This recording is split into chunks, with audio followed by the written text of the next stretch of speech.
Bienvenue ou bon retour sur le podcast Parle-moi, impacte-moi.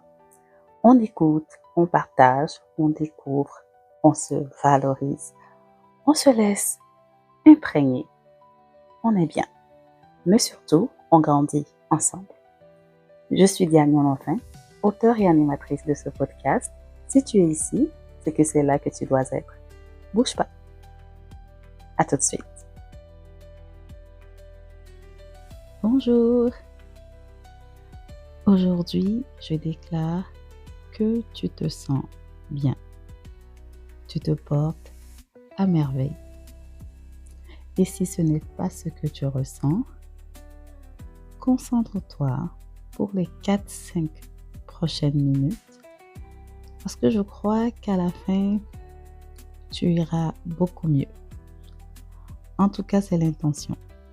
Alors, je te prépare psychologiquement à recevoir. Mon message, c'est veille sur tes mots. Les mots ne sont pas que des mots. Ils ont du pouvoir. Et tu leur donnes ce pouvoir quand tu les sors de ta bouche. C'est comme une semence lancée dans l'univers. Alors, fais attention à ce que tu dis. Ne sois pas la bouche qui maudit, mais celle qui dit du bien.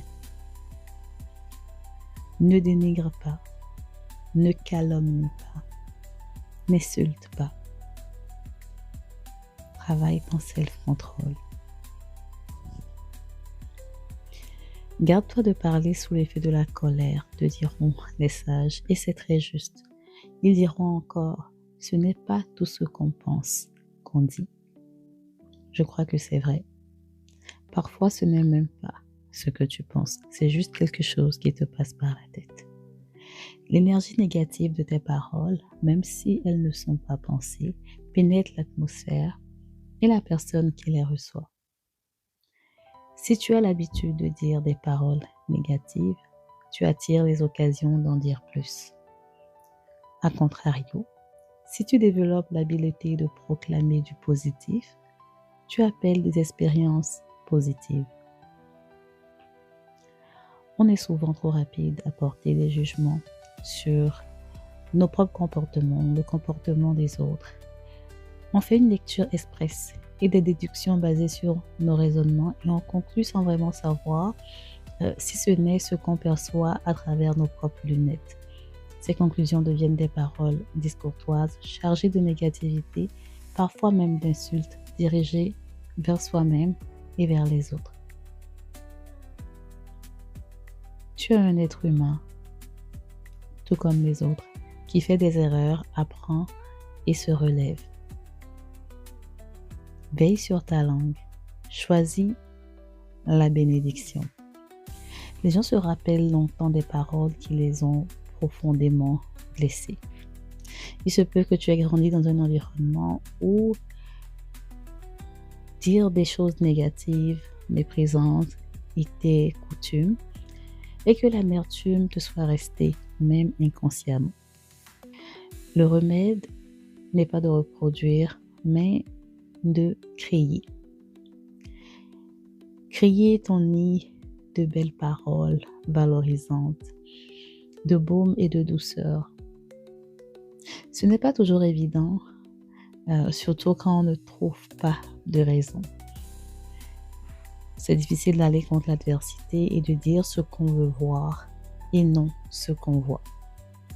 Mais ça prend une décision pour commencer à briser le cercle vicieux. Et nous en sommes tous capables. C'est un exercice dont la maîtrise s'acquiert par la pratique. Tu ne réussiras pas toujours, mais tu t'amélioreras certainement. Tu dois croire que ce que tu déclares a de la valeur. Pas juste le savoir, mais vraiment y croire.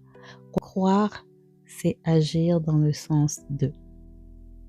Décide d'être intentionnel. Je peux t'assurer que ça marche. Au départ, tu auras l'impression que tout s'aligne pour te dérouter. Ça veut juste dire que tu es sur la bonne voie. Ne te décourage pas. Ne sois pas trop dur avec toi-même.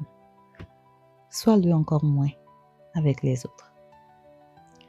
Aujourd'hui, essaye de faire l'exercice de proclamer des belles choses, que des belles choses envers toi-même, envers les autres, nonobstant les circonstances.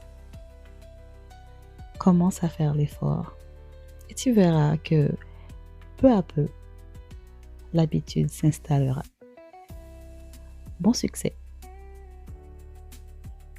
Merci d'être là. Dieu te bénisse. À la prochaine. N'oublie pas de t'abonner et d'activer la cloche